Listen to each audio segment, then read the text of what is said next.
Amen. Très bien.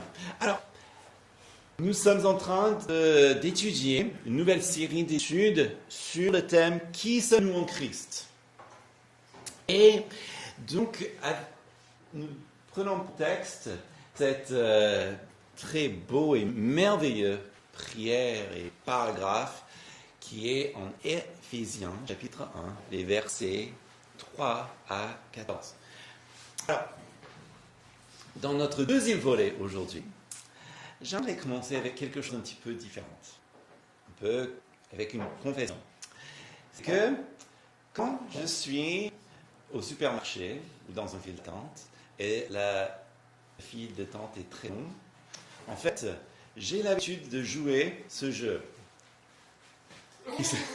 qui est issu en fait de New York Times. Et en fait, c'est un jeu où on regroupe les différents mots. Alors, il faut trouver 4 catégories et trouver un sens. Bon, malheureusement, c'est juste en anglais. Mais la réalité, c'est que, tu peux avancer le slide, c'est tout à fait illogique, les différentes catégories. On dirait que la personne invente des petites catégories qui tiennent par les cheveux, quelque part, qui sait d'où, pour arriver à cette liste-là, à ces catégories-là. Justement, ce jour-là, vous voyez que je n'ai eu aucun.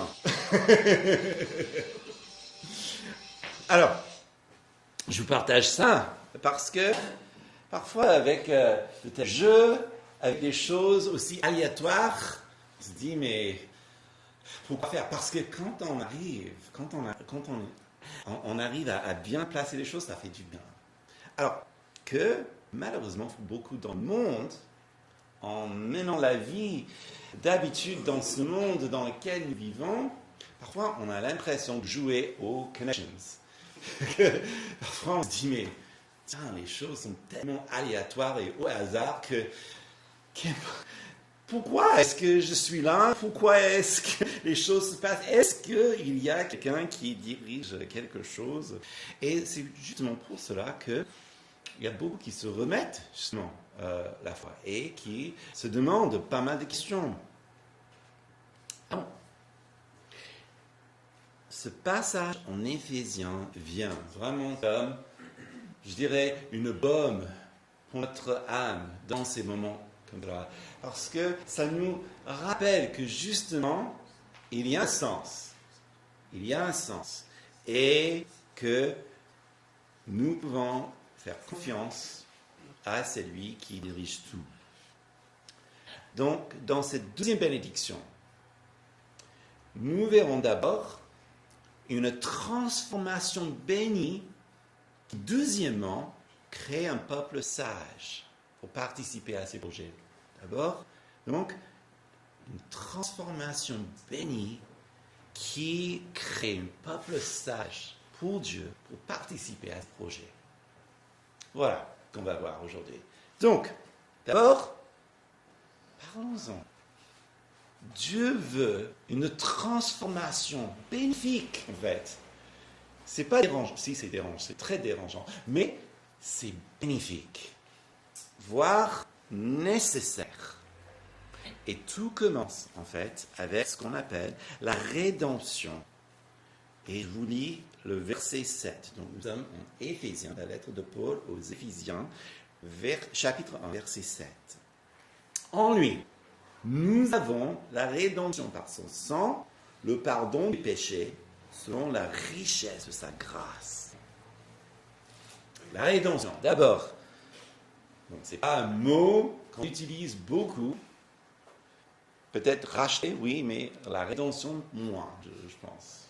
Et ce mot, par contre, si on est dans l'église, ça revient dans les chansons, je crois qu'on l'a acheté tout à l'heure. C'est quelque chose qu'on utilise beaucoup dans le milieu chrétien, surtout évangélique, jusqu'au point où parfois on ne ressentit plus le poids de ce mot. Parce que ce mot a véritablement un poids. Ce n'est pas quelque chose qui est assez léger. Et donc j'ai pris une définition d'un petit dictionnaire biblique. Il dit ceci, que c'est une libération d'une condition captive, voire esclave. En fait, deuxième définition, c'est une libération, un acquittement ou la délivrance. En fait, ce que nous avons ici, dans cette idée de rédemption, c'est un petit peu comme un journaliste. Dans ce monde aujourd'hui, on a des journalistes qui sont appelés à aller dans des différents endroits du monde où il y a des conflits, des guerres, des endroits très dangereux, n'est-ce pas? Et nous savons aussi que parfois, en ne faisant rien d'autre que leur travail, il y a des gens qui viennent les enlever et justement, on les met dans des conditions déplorables. On a vu justement des témoignages des gens privés d'eau et de tout nécessité. Et qu'est-ce qu'on fait avec? Ceux qui l'ont fait ça, ils demandent à leur gouvernement de l'argent, n'est-ce pas? Ou quelques manœuvres politiques pour leur cause. Mais le pauvre journaliste, il est là, il ne peut rien faire. Il est là sur place jusqu'au moment où la chose s'arrange et puis on les libère. Et qu'est-ce qui se passe avec notre journaliste? Donc, il est là devant ses capteurs et donc on lui rend donc à son gouvernement, les officiaux, enfin les agents du gouvernement sont là, on les met dans un avion, par la grâce de Dieu, on lui donne une douche, donc de la nourriture, il peut revoir sa famille, ses amis, il sort et du coup il est libre. Ça c'est la rédemption. Être libéré, être acquitté. Le langage décrit donc une situation où on doit payer en rançon. C'est là. Rédemption par son sang, n'est-ce pas? Donc il y a un paiement qui se fait. Un rançon. Et là, ça devient assez intéressant parce que ça renvoie à un contexte spécifique. Paul, il se décrit comme un pharisien parmi les pharisiens, n'est-ce pas? Donc quelqu'un qui est vraiment ancré dans le judaïsme. Et nous avons vu aussi que tout ce texte est comme une bénédiction rabbinique. Béni soit le Dieu et le Père de notre Seigneur Jésus-Christ, qui nous a bénis avec toute bénédiction dans les lieux célestes, n'est-ce pas? Un petit peu à l'image d'une prière du sabbat. Béni sois-tu, Seigneur, créateur du ciel et de la terre, pour cette journée de repos. Donc c'est ce même langage qu'il est en train de communiquer. Figurez-vous que, justement, si on parle de rançon par son sang, ça évoque quelque chose. Et ce que ça évoque, c'est cet Ancien Testament ou Alliance, ce contrat que Dieu avait conclu avec Moïse et le peuple d'Israël dans le désert, où il leur a montré une loi, n'est-ce pas? Une loi qui définit les termes de la vie. Si tu veux vivre, voici ce qu'il faut faire. Ce qui est de la justice. Si tu veux faire le bien, voici ce que c'est. Aussi, la transgression. Ne fais pas cela. Et donc, ça montre la différence entre le bien et le mal. Paul, évidemment, il est en train, je dis évidemment, c'est pas évident, mais par ces petites phrases, ça renvoie à cela. Alors, quand on dit que Dieu paie une rançon, c'est envers qui? C'est une très bonne question. Pendant le Moyen-Âge, et ça circule encore, on disait qu'il était payé au diable. C'est une possibilité, hein. Et c'est assez intelligent parce qu'on se dit, il est de l'autre côté, et donc il a un pouvoir sur la vie, sur la mort et pas mal de choses. Et donc on comprend, donc c'est des explications assez intelligentes et poussées. Par contre, il y a quand même Calvin et d'autres réformateurs qui ont souligné quelque chose de très important, c'est que est-ce que le diable, est-ce qu'il a le pouvoir sur Dieu? Est-ce qu'il peut vraiment se dire, voilà, Dieu, ça c'est à moi, et tu ne peux pas y toucher? Est-ce que le diable a ce pouvoir-là? moi que vous, et comme Calvin d'ailleurs, je dis non. Non. Donc c'est envers qui la rançon? Qui a ce genre d'autorité? Je vous renvoie encore sur la loi, la parole de Dieu, qui est exprimée dans ce sens-là. Et le problème, c'est que l'humanité, dans ce que nous avons pensé, fait, n'a pas fait, nous sommes montrés cette nature de pécheur, cette séparation que nous avons avec Dieu. Et donc la rançon qui a été payée, c'est rien d'autre que le sang de Jésus-Christ. Jésus qui est devenu, par son propre corps, le sacrifice, le sang, la rançon. Comme disait Jean-Baptiste le jour où il voyait Jésus en Jean chapitre 1, 29, voyez donc, voici l'agneau de Dieu qui enlève le péché du monde. Et ça fait référence à ce que Jésus allait faire. Ce n'est pas que Jésus ressemblait à un agneau. C'est parce qu'il allait devenir ce qui était nécessaire pour enlever nos péchés. J'aime bien ce que dit cette grande et ancien théologien Charles Hodge, qui dit « Nous ne sommes rachetés ni par la puissance, ni par la vérité, mais par le sang, c'est-à-dire par la mort sacrificielle du Seigneur Jésus. » Donc nous avons la rédemption par son sang. Et nous avons le pardon de nos péchés. Nos transgressions, ils disent. Donc, et ont été rachetés, donc libérés de cette captivité, nous, et par conséquent, bien sûr, nous étions effectivement asservis donc, au diable.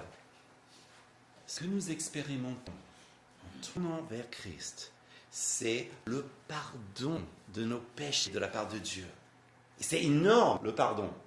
Parce que le pardon de Dieu, opposé au pardon des hommes, est vaste, énorme, n'est-ce pas? Le pardon des hommes, c'est, ok, bon, je te pardonne, mais peut-être dans mon cœur, je garde quelque chose. Soit, il y a toujours cette irritation qu'on voit, oui, je te pardonne, mais je ne sais pas si je t'aime vraiment. Pardon des hommes. Pardon des hommes aussi, c'est oui, je te pardonne et je garde l'œil sur toi.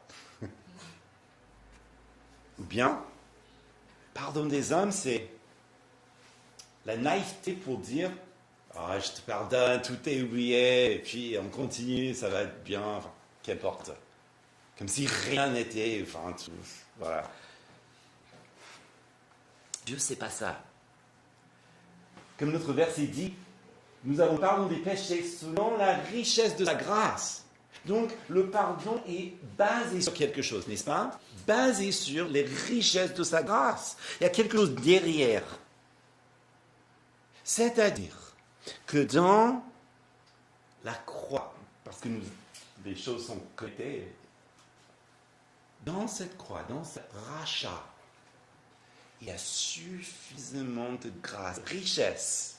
On va parler de sa richesse pour nous faire pardonner, pour absorber quoi? Absorber la dette. Très important parce que ça évoque justement cette idée-là. D'ailleurs, vous connaissez tous le Notre Père. Pardonne-nous nos... Mais le mot offense, dans le texte original, c'est nos dettes. Et bien, quand on évoque des dettes, il y a la honte, n'est-ce pas? Quelque part, c'est honteux de porter une dette envers quelqu'un, surtout si, et là, dans le contexte, si on n'a pas les moyens de payer, si c'est quelqu'un, justement, et donc on connaît, et on sait qu'on leur bat de l'argent, mais on n'a pas de l'argent, on évite de les appeler, n'est-ce pas? Parce que c'est honteux. On porte ça sur nous. Il y a aussi un manque de puissance aussi, dans cette faiblesse de ne rien pouvoir faire pour nous-mêmes, avec des dettes qui s'accumulent. Jésus, Dieu, en Jésus-Christ, pardonne nos péchés, les dettes. Le péché crée justement cela. D'ailleurs, ce n'est pas pour rien que Jésus, lors de sa crucifixion, dans Jean chapitre 19, 30, il dit ceci. Tout est accompli. Oh, non, c'est pas ça. Il dit, c'est accompli. En Jean 19, 30. Pourquoi est-ce que je souligne ça?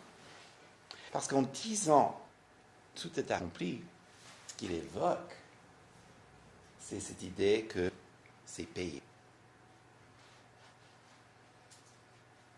Et c'est important donc de comprendre que la grâce généreuse de Dieu, selon les richesses de sa grâce, selon les richesses, c'est-à-dire il a tout ce qui est nécessaire en lui pour payer, pardonner la dette. Alors, la grâce, il est important d'en parler. On dit quoi? La grâce, c'est... Comment? Oui, c'est la faveur imméritée, qui est absolument vrai. Mais parfois, est-ce qu'on n'a pas parfois cette impression que oui, il y a faveur, c'est-à-dire que j'ai mon pass et je peux aller partout. Enfin, on a parfois cette idée de la grâce comme, tout est laissé faire. Bon, de toute façon, il est un Dieu de grâce, n'est-ce pas? Il va nous pardonner. Et parfois, c'est vécu dans cette mesure-là, comme si la grâce ne regarde pas le mal. Mais non, c'est tout ce qui est le contraire.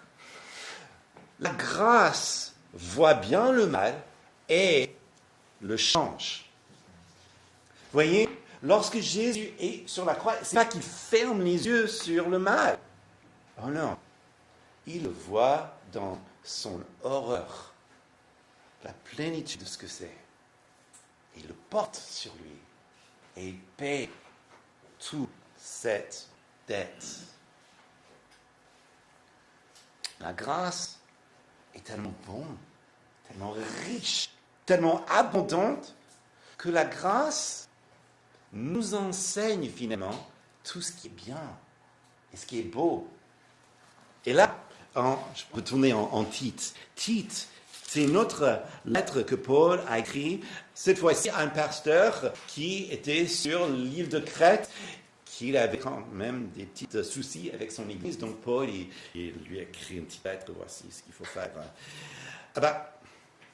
Il nous parle de la grâce. Regardez, Tite, chapitre 2, verset 11, il dit « La grâce de Dieu, source de salut pour tous les hommes, a été manifestée. Elle nous enseigne à renoncer à l'impiété et au désir de ce monde et à vivre dans le siècle présent d'une manière sensée, juste et pieuse. » Voyez, elle nous forme donc à une vie qui plaise à Dieu. La grâce est tellement riche, tellement au-delà de ce que nous pensons, et elle est prête même à nous aider et nous former justement à le renouvellement de notre intelligence. Ça se fait aussi par la grâce. Regardez en Éphésiens chapitre 1, et là je vais vous lire verset 8. Que Dieu a répandu abondamment sur nous en toute sagesse et intelligence. Donc cette grâce que Dieu a répandue abondamment sur nous en toute sagesse et intelligence. Je ne sais pas pour vous, mais pour moi parfois, encore confession, parfois je sous-estime la grâce. Parce que je le mets dans ma petite catégorie théologique, moyen de salut. Je suis sauvé par grâce, par le moyen de la foi. Je suis pasteur, je suis désolé, mais je le case très souvent dans ça, en oubliant à quel point ça touche vraiment toute notre vie. Toute notre vie. en sagesse et en intelligence. Elle est, bien sûr, moyen de salut, mais bien plus. Avec ce verset, nous réalisons que la grâce change notre façon de connaître Dieu. Nous le connaissons maintenant en sagesse et en intelligence. La sagesse, ce n'est pas tant ce que nous pensons, ou ce n'est pas une acquisition de beaucoup de connaissances si nous parlons de la sagesse biblique. Mais la sagesse est vécue. D'ailleurs, c'est pour cela le livre de Proverbes, il y a tellement de choses pratiques. Voici ce qu'il faut vivre, voici ce qu'il faut faire. En fait, la sagesse biblique est quelque chose qui est vu dans la vie de quelqu'un. Et c'est radicalement changé par la rédemption. On vit sagement dans ce monde. D'ailleurs, plus tard, on va lire Éphésiens chapitre 4. Et regardez, comparons ce que nous venons de lire avec ce qu'il va dire plus tard en chapitre 4, verset 7. Voici donc ce que je vous dis, ce que l'atteste le Seigneur, c'est que vous ne devez pas marcher plus comme les païens qui marchent lent. Regardez, la vanité de leur intelligence, ils ont une pensée obscurcie, ils sont étrangers à la vie de Dieu à cause de l'ignorance qui est en eux et l'endurcissement de leur cœur. C'est... Il y a quelqu'un qui appelle? Ok. Alors, je t'ai déraillé. Oui, notez ce qu'il dit. On parle des choses qui se passent dans la tête, dans la façon de parler, la façon de réfléchir, justement. On parlait des pensées, de l'intelligence, des pensées obscurcies. Ce qui se passe dans notre intelligence est très lié à ce que nous faisons dans la journée, n'est-ce pas? Sagesse. Bien, on apprend aussi donc l'intelligence, des acquis intellectuels, on apprend des choses de lycée. Il nous enseigne au travers de la Bible, sa parole. Et nous réalisons une meilleure manière de vivre. À l'opposition donc de ceux qui ne connaissent pas Dieu, qui ne sont pas dans la grâce, qui n'ont pas accès à cette même information spirituelle qui est transformatrice. Nous réalisons qu'il y a une meilleure façon de vivre et notre esprit devient plus clair. Comme disait J. Campbell Morgan, celui qui est animé par la grâce de Dieu a un esprit plus clair pour réfléchir, comme Christ lui-même qui réfléchissait sans péché et donc clairement. Alors, cette transformation crée un peuple sage. Bien sûr, si nous sommes autant rachetés, et puis pardonnés, remplis de la grâce, une sagesse et une intelligence dans la vie, si vous n'êtes pas transformé après ça, oh là là, évidemment vous serez transformé, et vous l'êtes déjà, n'est-ce pas? Qu'est-ce qu'il est en train de faire? Il crée, même en nous, un peuple sage qui participe à ses projets. Bon, quel est le projet de Dieu? C'est une très bonne question. Je suis content que vous avez posé cette question parce que la réponse se trouve, déjà ça commence à être dans le verset 9. Il nous a fait connaître le mystère de sa volonté, le dessein bienveillant qui s'est proposé en lui. Il y a beaucoup de choses là. Le Père ne nous a pas laissés ignorants dans un monde. Il est celui qui dirige les cœurs des rois, qui conduit les courants de l'histoire vers le retour de son Fils, n'est-ce pas? La manière dont il dit, la manière dont il agit, cette sagesse nous fait comprendre donc qu'il y a quelque chose qui dirige. On ne le voit pas. C'est mystérieux dans ce sens-là, mais c'est aussi révélé dans l'Écriture. Son royaume est présent. Son royaume est à venir. Inconnu dans le monde et souvent très mal représenté dans le monde. D'ailleurs, demandez les gens donc, qui ne connaissent pas Christ d'écrire le royaume de Dieu. Bon, parfois on voit des choses comme des petits anges ou des petits bébés avec des ailes sur des nuages. Parfois aussi, on a d'autres représentations. Tristement aussi, qu'est-ce qu'on a vu au fil des années de l'histoire? Il y avait des gens qui ont essayé de créer le royaume de Dieu sur terre. Un petit réseau, empire, où justement beaucoup de sang a été versé pour établir le bastion de justice, je ne sais pas quoi, sur terre. Et regardez tout le mal qui a été fait à cause de chaque mouvement de cette manière. Et parfois, des discours très moches et pesants.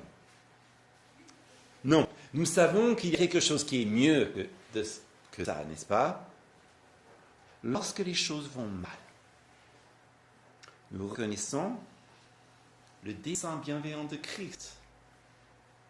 D'ailleurs, je pense que parmi nous, on a beaucoup qui connaissent ce merveilleux verset. Dieu change le... Ben voilà. Et c'est plus que quelque chose que vous le connaissez.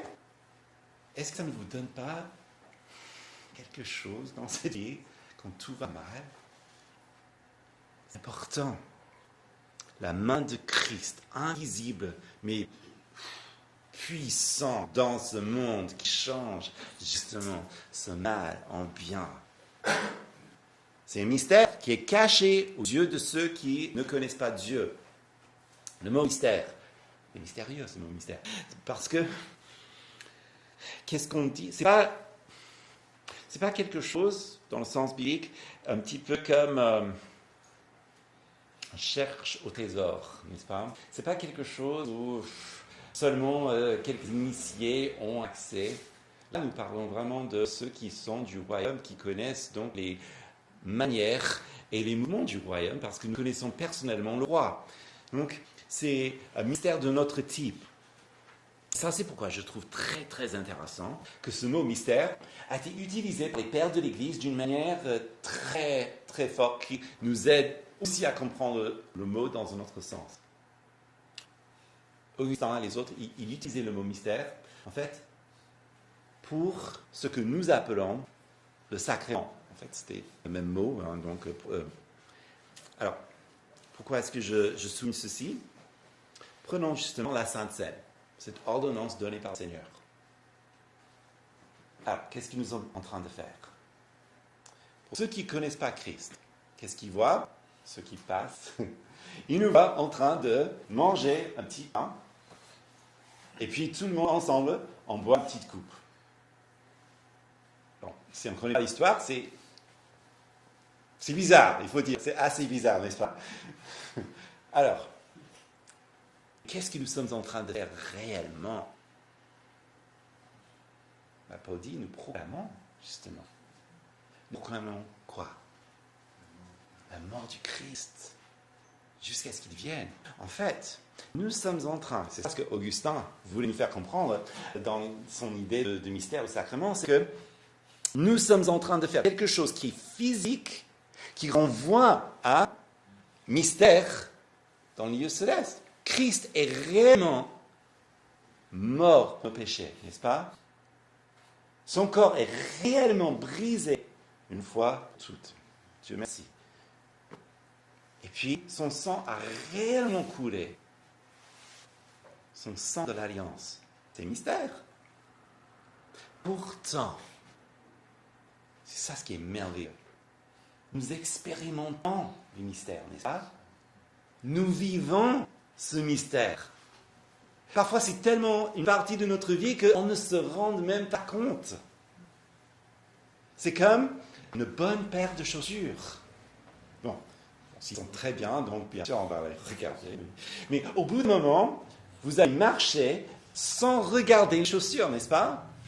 Et en fait, ici, vous allez très très bien, ils sont très confortables. Il y a un moment où vous allez même oublier qu'ils sont là. Quelque part, nous vivons cette mystère dans cette manière-là, n'est-ce pas? Il est là, nous le vivons, il est autour de nous. Nous y participons parce que nous avons été rachetés, parce que nous avons eu nos péchés pardonnés, parce que sa grâce nous remplit.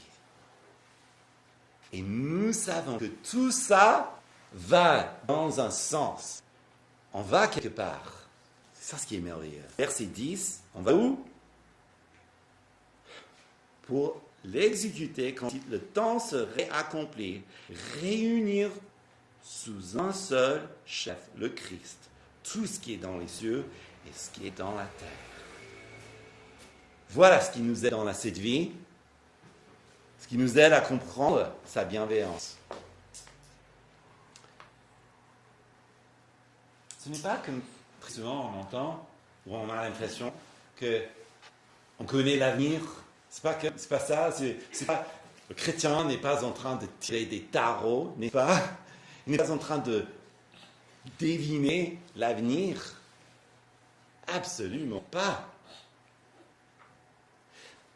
Souvent, on a cette impression que lorsque on lit la Bible à côté du journal, que parfois on fait des grosses erreurs en prédisant des choses ou en malinterprétant les choses. La Bible n'était pas écrite pour cela. Quel est le sens final? Christ est le sens final. C'est qu'un jour, tout sera réuni en lui. Tout. À la consommation de toutes choses, qu'est-ce que nous voyons? Le chef, la tête de l'Église, le roi ressuscité, le chef de toute humanité, ayant pris notre humanité sur lui, le juge parfait. La création que nous voyons autour de nous, même ces bels appartements autour de nous, tout ça passe, nous le savons. Parce que lorsque tout sera réuni en lui, nous savons que Dieu a déjà réservé des nouveaux cieux, une nouvelle terre. Et la description que nous avons en appris, waouh, c'est au-delà de ce que nous pouvions vraiment imaginer. Quoi, parfaitement vrai, plus vrai que tout ce que nous voyons ici, n'est-ce pas? Parce que c'est éternel. Dieu marchera parmi nous, ses enfants. Il n'y a rien donc de nous, de péché qui nous sépare. Tout ça sera fini. C'est cette connaissance, justement, qui produit une sagesse de vie, une intelligence, en connaissant ce mystère que nous participons, n'est-ce pas? Quelle grâce il nous a fait. Quelle joie de le connaître. En conclusion, nous avons parlé de cette deuxième bénédiction. Béni soit le Dieu et le Père de notre Seigneur Jésus-Christ, qui nous a bénis de toute bénédiction céleste, spirituelle dans les lieux célestes. Et aujourd'hui, qu'est-ce qu'on a vu? On a parlé d'une transformation. Mais pas juste une transformation parce que donc il rafraîchit un petit peu notre look. Hein? Non, c'est pas ça. C'est une transformation pour que nous participions à son projet bienveillant, glorieux, éternel. Donc, mieux que jouer aux connexions, ce jeu absolument aléatoire, la vie n'est pas aléatoire. Malgré ce que vous pouvez ressentir en voyant des choses qui arrivent à droite et à gauche, ce n'est pas que tout est laissé au diable, tout est laissé au hasard. Oh non. Nous allons dans un sens. Et vous le savez en vous-même, si vous êtes en Christ, n'est-ce pas? Parce que vous avez été rachetés, parce que vous avez été pardonnés, et qu'il a répandu sa grâce sur vous en toute sagesse et en intelligence pour que vous participiez à cela. Mes chers amis, si vous êtes en Christ, nous y allons tous, n'est-ce pas? Il n'y a pas un seul Amen. Je ne sais pas vous, mais ça me fait vraiment envie de louer le Seigneur quand je pense à ce qu'il fait en nous. Prions.